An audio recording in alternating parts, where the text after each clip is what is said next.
একদিকে যেমন যৌন স্বাস্থ্য সমস্যা চারিদিকে, আরেকদিকে এই রোগের মুক্তির জন্য যে ডেসপারেট মানুষ, তাদেরকে নিয়ে ফেসবুকে দোকানদার ভর্তি। কত মানুষ এই গাছের ডাল, অমুক মধু, অমুক জিনিস, অমুকটা তমুকটা নানা রকম জিনিস, সবাই এখন যৌন স্বাস্থ্য বিশেষজ্ঞ হয়ে গেছে এবং বিভিন্ন প্রোডাক্ট বিক্রি করতেছে।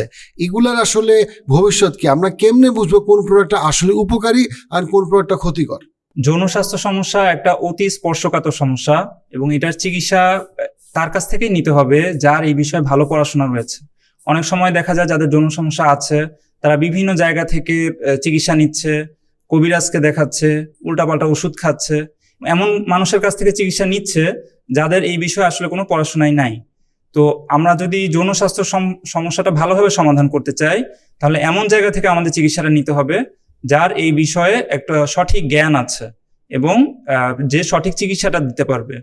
অনেক সময় দেখা যায় এই উল্টাপাল্টা চিকিৎসার কারণে যাদের যৌন সমস্যা রয়েছে সেই সব রোগীদের শারীরিক বিভিন্ন আরো বড় সমস্যা দেখা দেয় এবং তার এই ওষুধগুলো সাময়িক একটা তাদের সমাধান দিতে পারলেও লং রানে অর্থাৎ দীর্ঘ সময়ের ক্ষেত্রে দেখা যায় তার বিভিন্ন শারীরিক সমস্যা এই চিকিৎসাগুলোর কারণে হয়ে থাকে। ভায়াগ্রা যদি একজন যৌন স্বাস্থ্য বিশেষজ্ঞ প্রেসক্রাইব করে তাহলে এটা খাওয়া ঠিক আছে, কিন্তু এটা আমাদের দেশে যেটা দেখা যায় মানুষ ইচ্ছা মতো খাচ্ছে, ডোজ কিভাবে খেতে হবে, কার জন্য কোন ডোজটা দরকার সেভাবে খাচ্ছে না এবং দীর্ঘদিন ধরে ভায়াগ্রা যদি কেউ খায় তার হৃদরোগের ঝুঁকি থাকতে পারে, কিডনিতে সমস্যা হতে পারে, লিভারের প্রবলেম হতে পারে এবং এই কারণে উচিত একজন যৌন স্বাস্থ্য বিশেষজ্ঞকে দেখিয়ে তারপরে তার জন্য যতটুকু দরকার সেভাবে চিকিৎসা নেওয়া। একজন মানুষ যদি দীর্ঘদিন ধরে ভায়াগ্রা ব্যবহার করে একটা নির্দিষ্ট সময় পরে দেখা যায় 1 বছর বা 2 বছর পরে দেখা যায় সে আর ভায়াগ্রা ছাড়া চলতেই পারতেছে না এবং তার যে স্বাভাবিক যে যৌন ক্ষমতা সেটাও দেখা যায় অনেকটাই হ্রাস পায়।